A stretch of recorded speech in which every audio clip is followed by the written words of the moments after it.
That's pretty fast. And that's faster. Shredders, what's going on? In this episode, me and Vigier are unpacking Jared Dines' latest shred collab with Nic Nocturnal. Without further ado, let's just dive straight into it.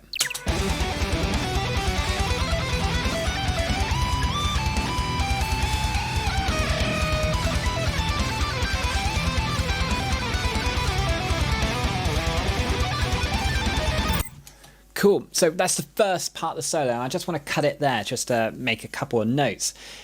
So he dives in with this really nice, almost arpeggio idea, working around a kind of minor ninth, really bringing out the F sharps and the Ds. We're in E minor here. He also brings in some Cs and Bs and notes to bring out the minor six. But what's really great about this run is that he comes into this melody, hits in the old kind of classic whammy bar abuse. But what I really love is the way he ends on a major seventh. Rather than ending on the root, he's actually ending on the E flat, the major seventh, and it gives us this really weird tension. You can really hear that the lick's ended, but in the same way it hasn't come home, it hasn't returned home, and it leaves you, the listener, quite eerie. He does this again when he goes into that melody bit.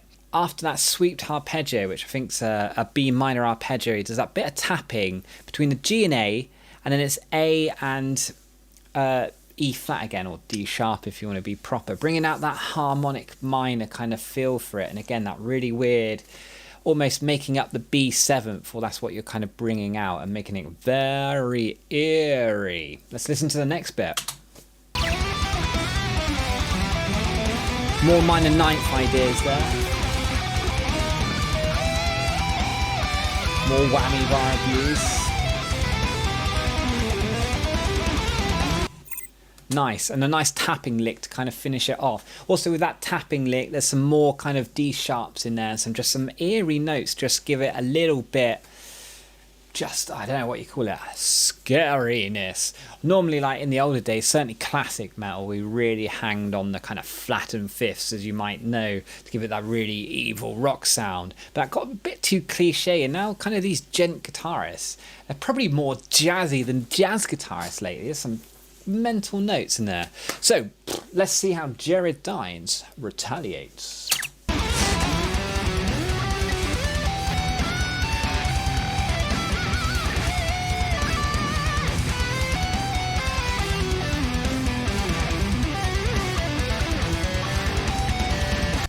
Cool, let's unpack that first bit. So, kind of playing about with that minor ninth idea. It's a real kind of popular, certainly popular with me, I know that, but it's just a great sound, isn't it? But what's really good about this, he's getting this kind of nice dissonance there between the F sharp and the G, which is a major second and a minor third. Now you play those two notes together, because they're a semitone apart, especially on a distorted guitar, they really clash with each other. But what he's really done there, which really brings it out, is that he's actually bent the E up to F sharp and then hooked up the G. He's almost getting this kind of double dissonance with some bend going up, and it has just, I love it, I love it. See what he does next, loving it.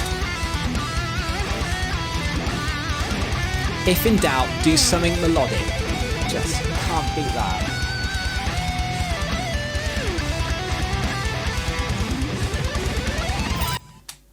Sweet. I like that. I think that's a really cool little punchy solo. It kind of builds. You've got that nice little melodic bit there with a bit of tapping just to kind of remember that this isn't all about melody. This is metal, or djent if you like. And then we've got some more melodic ideas, some nice bending of the root there as well. You've got to be careful when you bend that. If you bend it too slowly, you end up getting that kind of minor second, which sounds nasty. Well, it certainly sounds nasty if played in the wrong place. You've got to be really confident with that bend, but however you do it with a confidence, it's got to sound so passionate. And then just a classic kind of using the open E strings, because we're in E kind of lick, and that kind of doing something on the B string, ringing in that open E string, and a nice scale shred at the end wraps it up. Now we're going to go into the next solo, and I've already seen a little bit of this. Mr. Nocturnal has just these three fingers. How does he do it? How does he do it? The stretches. Just watch some of these frettings. God damn it.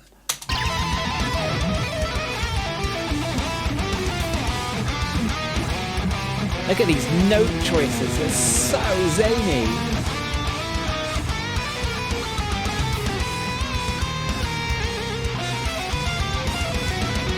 Nice kind of flattened fifth ideas there, tapped out.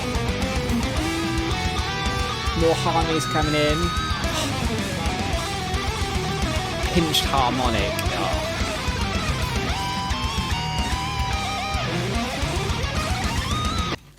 And the facial expression there, that's brilliant. That's a great place to pause it. So you can see there, he does that little run there on the 12, 11, 8 on the E and the B string using those fingers. Damn, that is difficult. That's probably one of the best pinch harmonics I've heard in my life. We go into that kind of classic pedal tone kind of lick. But rather than just playing it like da da da da da da da da, he's done that kind of tremolo picking. That's a really kind of nifty idea. Also, it goes into some nice harmonic notes there as well, getting out the normal minor scale. Facial expressions, they're some of the best I've ever seen, let's be honest. How are you going to replicate them? Well, Jared, what do you do?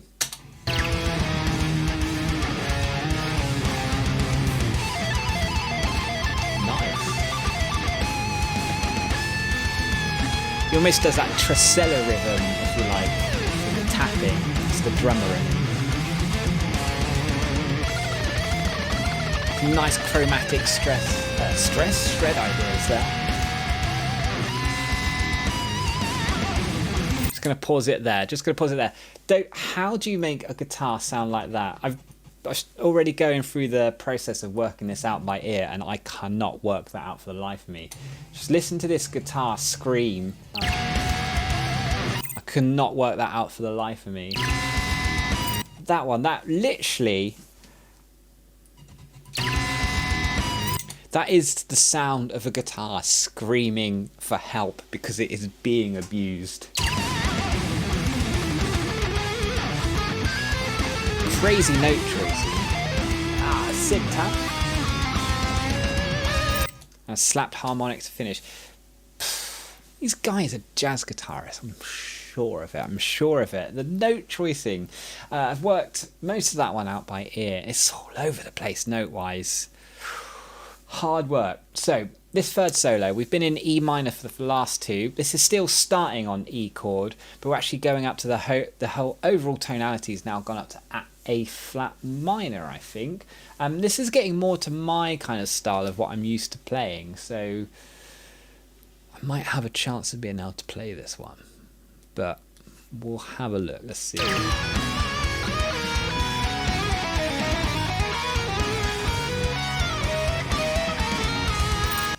Those nice little kind of melodies there, using the major second and the root, but sliding to the major second from the minor second to get that that kind of little jazzy slide. That's become really popular lately. I've noticed that over the last 10 years in all genres, funk, metal. Oh, it's just toasty, isn't it, if that's a word. He's also doing it on the fifth and the minor sixth there on the E flat and the E, I think. Did that in the earlier eras of guitars, we'd always gliss from a note in tune with the scale, but now it's much more allowed to gliss from a jazz note outside of the box, if you will.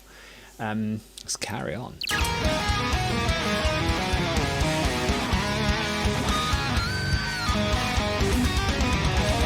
Just to pause it there, that little arpeggio there, I worked that out to be G, B, F sharp, G, C sharp, B, G, F sharp. Really weird kind of voicing. It's a luscious arpeggio.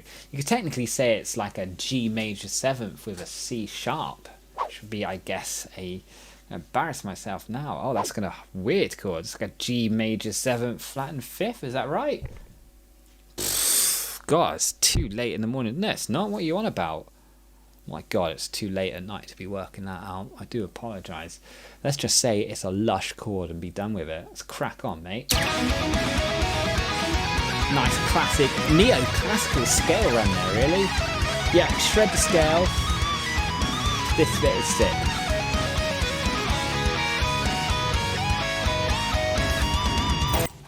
That there. That tap and then the bend. It's great the first time. The second time is legendary. The last bend, facial expressions. I got to improve my facial expressions. Ideally, if you would ask a lot of people, I got to improve my face, but that's not easy done. Right, next solo, Jared. What are you going to do in return?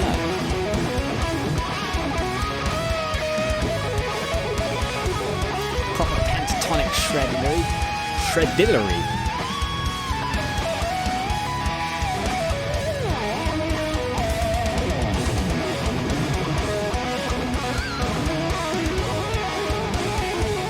Okay, that's pretty spicy, that's pretty fast. That's pretty fast. And that's faster.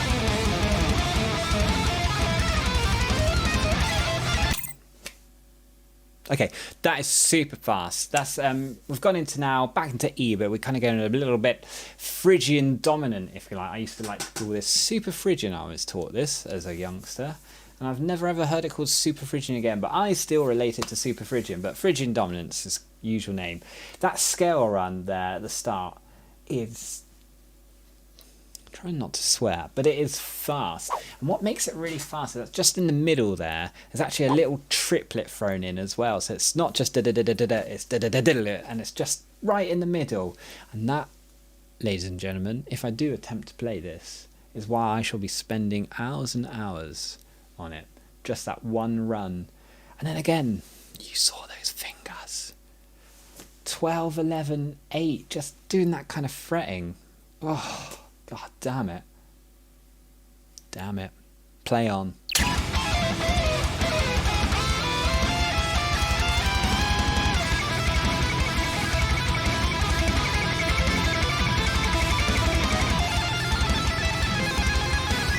This is all insane. Okay, there is a lot to unpack there. Firstly, after those incredible finger stretches, we get into that really kind of staccato playing, that and it's still kind of 16th notes, but it just sounds so fast being choppy. That's a great technique to use. Having it nice and choppy actually makes it sound faster than it is. Throw in the harmony guitar as well, and damn, I love that kind of stuff. And it's actually quite melodic. You can really kind of feel that rhythm. And then keeping that rhythm idea and changing the notes. After that, you've got some more whammy bar abuse, obviously. Poor guitar. And then a classic idea of using the open E string again and using the kind of A major and A minor arpeggios. There's one nice little arpeggio he does on there where he uses the C and the E flat. Again, bringing out that kind of super Phrygian. Although with those kind of notes, I haven't worked out the harmony yet, but it's almost what we call like double harmonic. E, F, G sharp, A of the harmonic minor. But then instead of going, of the Phrygian, I'm getting confused now, instead of the Phrygian dominant, and instead of carrying on going B, C, D, E, you actually go B, C, D sharp, E. So you've got two of those big free semitone jumps in the scale. Probably most famously known in the Pulp Fiction song, down, down, down, down, down, down, down, down, down. When it's going up to there, we're using that double harmonic. After that, he taps with his plectrum, and you can get a little bit more speed with the tapping. And he goes into that crazy run. Oh, I've worked that one out, and that is difficult to play. It reminds me of the kind of Steve Vai sweeps at the end, in the middle of Tender's Surrender. It's that kind of just building up speed and working up the fretboard.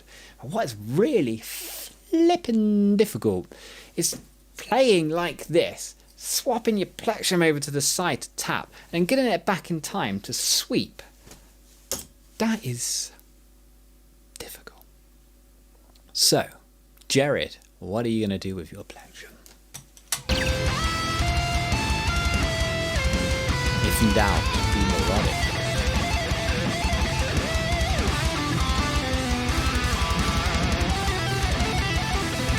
Nice, use that open E string. Same arpeggios, E major and A minor.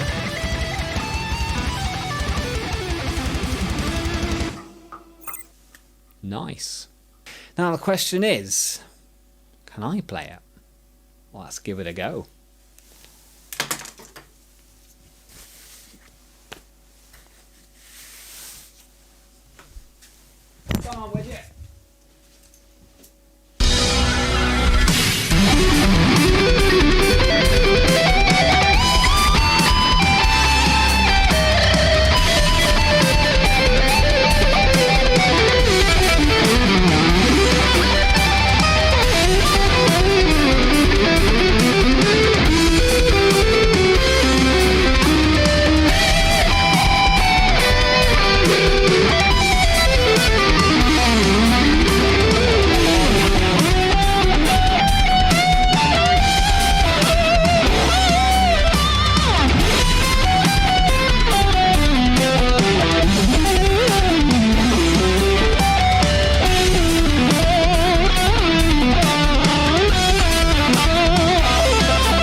Cool, well thanks for watching, I hope you enjoyed that. This is a new style of video for me. I don't want to just do reactions and I don't want to just do covers. So it's kind of trying to mix the two together. So I'd appreciate if you let me know what you think, what I could improve, whether it's good, whether you'd watch more of it.